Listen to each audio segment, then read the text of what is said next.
Hello, my name is Pinky Gump.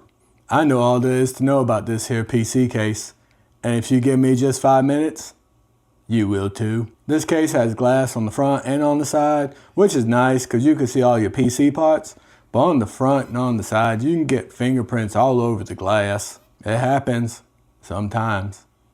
It has USB 3 and USB 2 at the top, but Lieutenant Dan, it ain't got no USB-C. Other than that, it's just your headphone and microphone and power button, reset button.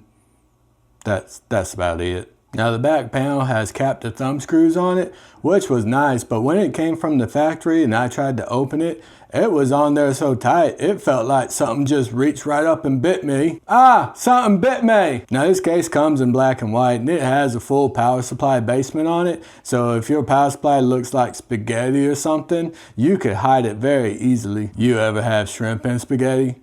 You can tell me down in the comments below. Now this case also has these funky little PCIe punch outs. That's all I've got to say about that.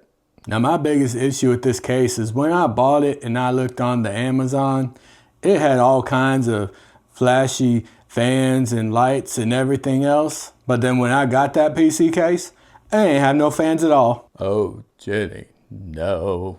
But once I added a pack of fans and an AIO, this PC was looking pretty good.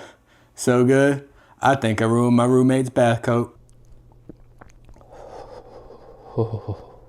Now at $74.99, I think it's a good deal, but not a great deal, because you have to add another pack of fans to really make it look good. But I'll leave links down in the description below. They're affiliate links. They help out the channel. I guess PC cases are a lot like a box of chocolates.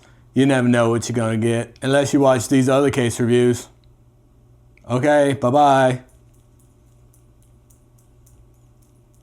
I'm gonna go get some ice cream with Lieutenant Dan.